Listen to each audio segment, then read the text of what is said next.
ମହୁମାଛି ପୃଥିବୀର ଏକ ସର୍ବୋତ୍କୃଷ୍ଟ ଜୀବ। ଏହାର ପ୍ରକୃତି ଉପରେ କୌଣସି କୁପ୍ରଭାବ ନଥାଏ।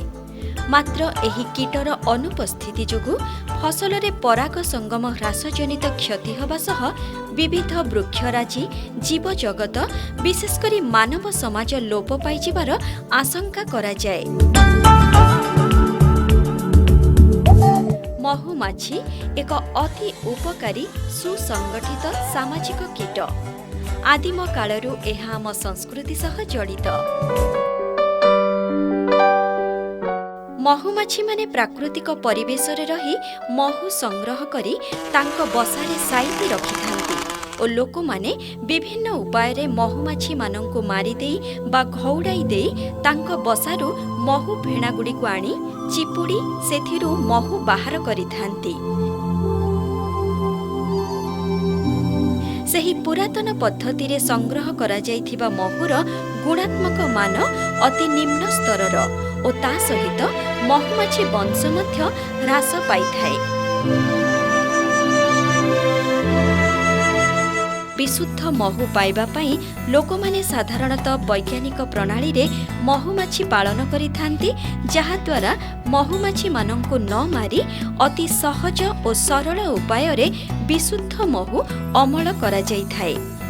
ଏହି ପଦ୍ଧତି ଉପଯୋଗ କଲେ ଉଭୟ ମହୁମାଛିଙ୍କ ସଂଖ୍ୟା ଓ ମହୁ ଉତ୍ପାଦନ ଦିନକୁ ଦିନ ବୃଦ୍ଧି ପାଏ। ଏବେ ମହୁମାଛି ପାଳନର ଚାହିଦା ଆମ ରାଜ୍ୟ, ଦେଶ ଏବଂ ବିଶ୍ୱରେ ମଧ୍ୟ ବଢ଼ି ଚାଲିଛି। ବୈଜ୍ଞାନିକ ପ୍ରଣାଳୀରେ ମହୁମାଛି ପାଳନ ଅତି ସରଳ, ବ୍ୟୟ ସାପେକ୍ଷ, ପରିବେଶ ଉପଯୋଗୀ ଓ ଗ୍ରାମୀଣ ବ୍ୟକ୍ତିମାନଙ୍କୁ ରୋଜଗାର ଯୋଗାଇବା ଭଳି ଏକ କୁଟୀର ଶିଳ୍ପ। ବୟସ, ଶିକ୍ଷାଗତ ଯୋଗ୍ୟତା, ଲିଙ୍ଗଗତ ପ୍ରଭେଦ ଓ ବୃତ୍ତି ଯାହା ବି ହେଇଥାଉ ନା କାହିଁକି, ଯେକୌଣସି ବ୍ୟକ୍ତି ଇଚ୍ଛା କଲେ ଏହାକୁ ଏକ ଆମୋଦଦାୟକ କାର୍ଯ୍ୟ ଅଥବା ବ୍ୟବସାୟ ଭିତ୍ତିକ ଶିଳ୍ପ ଭାବରେ ଗ୍ରହଣ କରିପାରିବେ। ବିଶେଷ କରି ଗ୍ରାମାଞ୍ଚଳରେ ରହୁଥିବା ଶିକ୍ଷିତ, ଅର୍ଦ୍ଧଶିକ୍ଷିତ, ବେରୋଜଗାର ଯୁବକ ଯୁବତୀ ଓ ସ୍ୱୟଂ ସହାୟକ ଗୋଷ୍ଠୀ, ମହିଳା, ଅନୁସୂଚିତ ଜାତି ଓ ଜନଜାତିର ଲୋକମାନେ ମହୁମାଛି ପାଳନକୁ ଏକ ଜୀବିକା ଅର୍ଜନ ବା ଆନୁଷଙ୍ଗିକ ରୋଜଗାର ବା ବ୍ୟବସାୟ ଭିତ୍ତିକ ଏବଂ ଲାଭଦାୟକ ରୋଜଗାରର ପନ୍ଥା ଭାବେ ଗ୍ରହଣ କରିପାରିବେ। ମହୁ ମାନବ ସମାଜ ପାଇଁ ଈଶ୍ୱରଙ୍କର ଏକ ଅନନ୍ୟ ଅବଦାନ ଏବଂ ଏହାର ଉପାଦେୟତା ବିଭିନ୍ନ ମାଙ୍ଗଳିକ କାର୍ଯ୍ୟରେ ବ୍ୟବହାର ପ୍ରାୟ ସର୍ବଜନ ବିଦିତ। ସପ୍ତଫେଣୀ ମହୁମାଛି ପାଳନ ଦ୍ୱାରା ମହୁ ବ୍ୟତୀତ ମହମ, ରୟାଲ ଜେଲି, ପରାଗ ରେଣୁ, ମହୁମାଛି ବିଷ, ମହୁମାଛି ଦଳ ଉତ୍ପାଦନ କରି ଜଣେ ନୂଆ ଚାଷୀ ଲାଭବାନ ହୋଇପାରିବ। ସପ୍ତଫେଣୀ ମହୁମାଛି ପାଳନ ପାଇଁ ଆମ ରାଜ୍ୟର ଜଳବାୟୁ, ପର୍ଯ୍ୟାପ୍ତ ଜଙ୍ଗଲ ଓ କୃଷିଭିତ୍ତିକ ପରିବେଶ ଅତ୍ୟନ୍ତ ଉପଯୋଗୀ। ଜୈବ ବିବିଧତାର ସୃଷ୍ଟି ଓ ସୁରକ୍ଷା ଏବଂ ଆଜିର ସମନ୍ୱିତ ଚାଷ ପଦ୍ଧତିରେ ମହୁମାଛିର ଭୂମିକା ଅତି ଗୁରୁତ୍ୱପୂର୍ଣ୍ଣ। ଆମ ରାଜ୍ୟରେ ପର୍ଯ୍ୟାପ୍ତ ପରିମାଣର ମହୁମାଛି ଚରା ବୃକ୍ଷ ଯଥା ନିମ୍ବ, କରଞ୍ଜ, ୟୁକାଲିପଟାସ, ପୋଲାଙ୍ଗ, ଶିଶୁ, ତେନ୍ତୁଳି, ଶିରିଷ, ବରକୋଳି, ଜାମୁକୋଳି, ସଜନା, ନଡ଼ିଆ, ପଦ୍ମ ଓ କଇଁଫୁଲ ଇତ୍ୟାଦି ରହିଛି, ଯାହାକି ମହୁମାଛି ପାଳନ ପାଇଁ ବହୁତ ସହାୟକ। ମହୁମାଛି ପାଳନ ପାଇଁ ସ୍ୱତନ୍ତ୍ର ସ୍ଥାନ ବା ଜମିର ଆବଶ୍ୟକତା ନାହିଁ। निज घर परिसर मध्यरे जणे चाषी 8 ରୁ 10ଟି महु बाक्स अति सहजरे रखिपारिबे। एथिपाई सामयिक दृष्टि देबाकु पड़िथाए और अधिक खर्च किंबा उन्नत जंत्रपातिर आवश्यकता हुए नाही। निरंतर प्रजनन प्रवृत्ति जोगु थरे महुमाछी पालन आरंभ कले एहा अविराम चली थाए। मात्र एथि निमंते नियमित भावे सुपरिचालना आवश्यक होइथाए। प्रत्यक्ष अपेक्षा परोक्ष उपाय रे महुमाछी पालनरु अधिक उपकार मिलिथाए। महुमाछी द्वारा हेउथिबा पराग संगम जोगु पनीपरिबा, फल गछ और तैलबीज फसल गुड़िकर अमल करने सहित बिहनर गुणात्मक मान मध्य बढ़िथाए। वैज्ञानिक प्रणाली रे सफल महुमाछी चाष करबाकु हेले प्रशिक्षण बा तालीम नेबा निहाती आवश्यक। एहाद्वारा महुमाछी पालनर वैज्ञानिक दृष्टिकोण एवं प्रयोगात्मक प्रणाली संबंध रे ज्ञान मिलिथाए और महुमाछी बिंधिबार भय मनरु संपूर्ण रूपे दूर होई जाइथाए। मुख्यतः 5 किसमर महुमाछी यथा बाघुआ, सप्तफेणी, डाली, निकुटी और विदेशरू आनीत आपिस मेलिफेरा आम राज्य रे देखा जाए। गोटिए राणी माछी 300 ରୁ 100 पुरुष माछी और 20,000 ରୁ 25,000 कर्मी माछी को नहीं महुमाछी दल गठित होइथाए। राणी माछी आकार रे बृहत्तम, तंबालिया, डेणा देह तुलना रे छोट, पूर्णता प्राप्त माई और एहार मुख्य कार्य अंडा देवा और वंश वृद्धि। दिनकू 300 ରୁ 800 अंडा दिए। प्राय 2-3 वर्ष जाए बंचे, 1.5 वर्ष जाए सक्रिय रहे। दल को श्रृंखलित करी रखे। अधिक दिन राणी विहीन रहिले दल लोप पाई जाए। कर्मी माछी एमाने आकार रे सबुठारु छोट, तंबालिया, डेणा देह लंब संगे समान, 6 सप्ताह ରୁ 6 मास जाए बंचे। राणीर निर्देश अनुसार खोप और बसा सफा करिबा, फेणा गढ़िबा, घर करिबा, महूकु साइती रखिबा इत्यादि सबु काम सेमाने करंती। बसारे 3 सप्ताह काम कला परे अवशिष्ट कार्यकाल मध्यरे पराग रेणु, मकरंद और पानी संग्रह करंती। दलर सुरक्षा पाई शत्रु को लाहुडरे बिंधंती। पुरुष माछी केवल संगम ऋतुरे देखा जाती। राणी ठारू आकार रे छोट और कर्मी ठारू बड़, देखिबाकू कला और मोटा, देह ठारू डेणा बड़, लाहुड विहीन। एमाने कर्मी माछी ठारू बहुत अधिक परिमाण रे खाद्य खाआंती।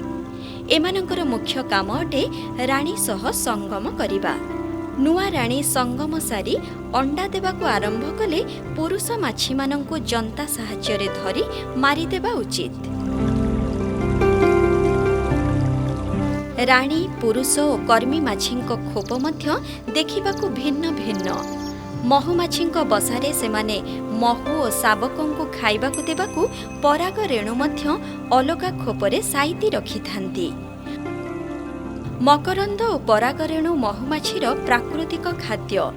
सप्तफेणी महुमाछी जदिओ अनेक दूर उड़ी पारे, तथापि से केवल 1 किलोमीटर व्यासार्थ मध्यरे थिबा फूल गछरु मकरंद और पराग रेणु संग्रह करिथाए। 1 किलोमीटर व्यासार्धरे महुमाछी को मकरंद, पराग रेणु बा उभय जोगेई पारुथिबा भली प्रचुर चरा वृक्ष थिबा स्थान रे महुमाछी चाष करंतु। परिष्कार परिच्छन्न, वायु चलाचल युक्त, यथेष्ट छाई, सूर्य किरण और यथेष्ट निर्मल जल थिबा स्थान, मुख्य रास्ता ठारू दूर मात्र यातायात सुविधा थिबा शांत शीतल प्राकृतिक परिवेश एथिपाई उपयुक्त।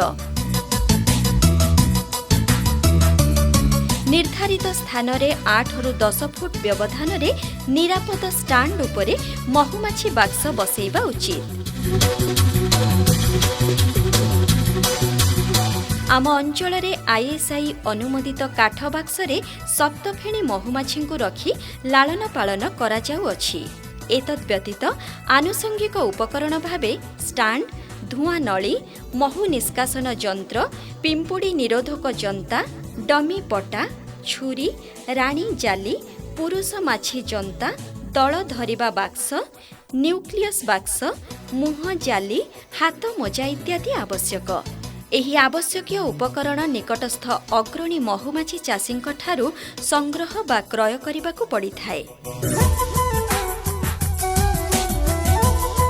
महुमाछी चाष आरंभ करने हेले डिसेम्बर ठारू एप्रिल मास मध्यरे प्राकृतिक दल और स्पार्म दल को धरी अथवा सरकारी संस्था, समवाय संस्था बा महुमाछी चाषींक ठारू विभाजित दल किणी करी महुमाछी चाष आरंभ करा जाई पारे। वर्ष सारा प्रति 7 रु 10 दिन व्यवधान रे नियमित बाक्स परीक्षा करिबा, खरा और शीत दिने उत्ताप नियंत्रण, वर्षा दिने वर्षारू सुरक्षा और बसंत ऋतु रे स्पार्म नियंत्रण निहाती आवश्यक। ऋतु अनुसारे परिचालना द्वारा महुमाछी पालन लाभदायक होइथाए। जानुआरी मार्च एहा महुमाछी वंशवृद्धि पाई अनुकूल समय। बाक्सर छात पटार भीतर पाखरे अनेक संख्यारे महुमाछी थिले उक्त दल विभाजन योग्य, तेणु दल विभाजन करंतु। दलरे स्थानाभावर निराकरण पाई शावक कक्ष उपरे मधु कक्ष स्थापन करंतु। आवश्यक हेले 8टी फेणा जगारे 5-6टी फेणा रखंतु। शावक कक्षर 2टी महुमाछी फेणा मध्यरे खाली फ्रेम रखी नुआ फेणा गढ़िबाकू सुजोग दियंतु। स्पार्मिंग बा प्राकृतिक विभाजन एड़ेइबा पाई अनुपयुक्त राणी को दलरू बाहर करि दियंतु।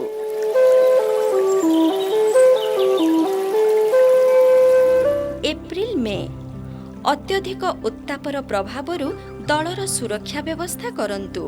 वायु चलाचल पाई सुविधा सृष्टि करंतु। दल निकटरे निर्मल जल मिलिबार व्यवस्था करंतु।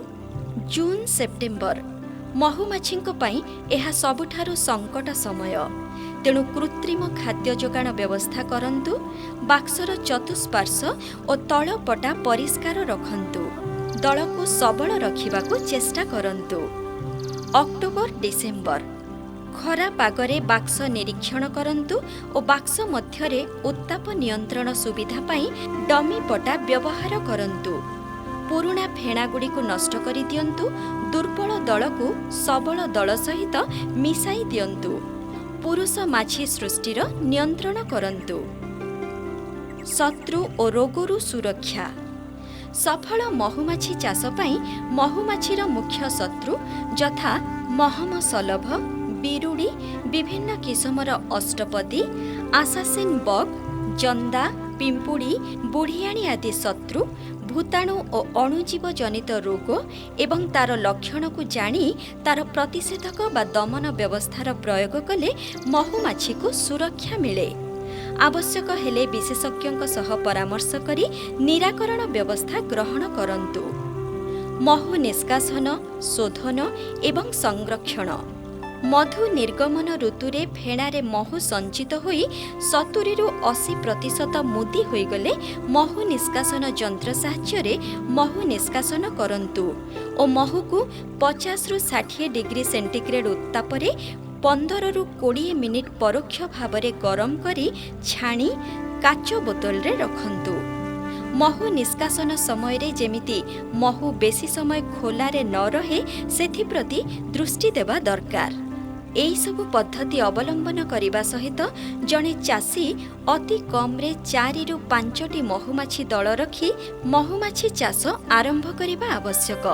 महुमाछी चाषरू अमल प्राकृतिक परिवेश और परिचालना उपरे निर्भर करे।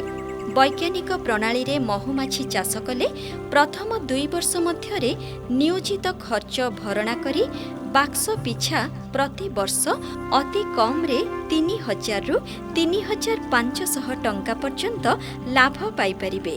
चित्र बर्तमान आपण माने देखिकरी महुमाछी पालन केमिति करा जाय ता विषय आपनकर किछि सम्यक धारणा हेतिबो। आउ यही जोटा कहया कथा कौन कि महुमाछी चाषटा आमर प्रकृत आमर प्रकृति बा आम परिवेश पई बहुत उपादेय आउ ताकू कले आमर परिवेश बहुत भल रहिबो।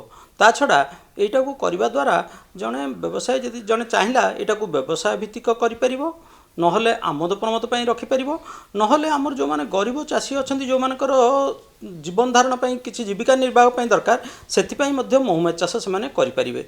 आहुरी केते जो माने कि किछि सरकारी कर्मचारी अछंती किंबा दुकान व्यवसाय सब करछंती से माने मध्य चाहिले एटा को आनुषंगिक रोजगार रो पंथा भाबे ग्रहण करिकरी एटा करि परिबे।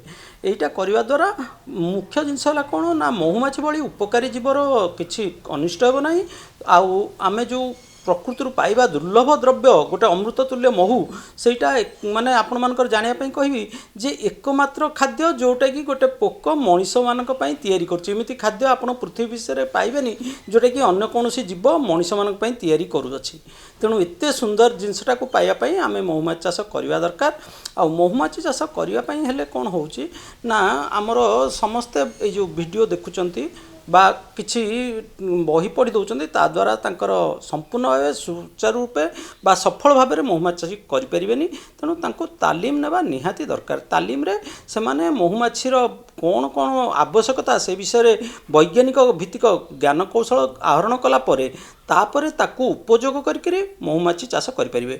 आमर गाँ गहली रे बहुत चाषी अछंती जो माने वर्तमान से माने तांकर करूचंदी महुमाछी चाष किंतु से माने भाबुचंदी महुमाछी चाष सफल भाव कर पाचंदी किंतु प्रकृत रे से मानकर ज्ञान निश्चित भाव अच्छी किंतु से माने जदि आउ थरे वैज्ञानिक प्रणाली रे कौन उपायता अच्छी से विषय तालीम नियंती से मानकर अमल निश्चित भाव में अति कम 2 ରୁ 3 गुण हो गोटे गोटे बाक्स पिछा जड़े जड़े चाषी 2 किलो 3 किलो पाइक से भावती आम महू चाष सफल भाव करूँ किंतु जानिबा दरकार जे गाँ गहली रे गोटे बाक्स रु 8 ରୁ 10 किलो महू जदि उत्पादन कर न पारे ताले सीटा सफल महुमाछी चाष रे जीव नाही।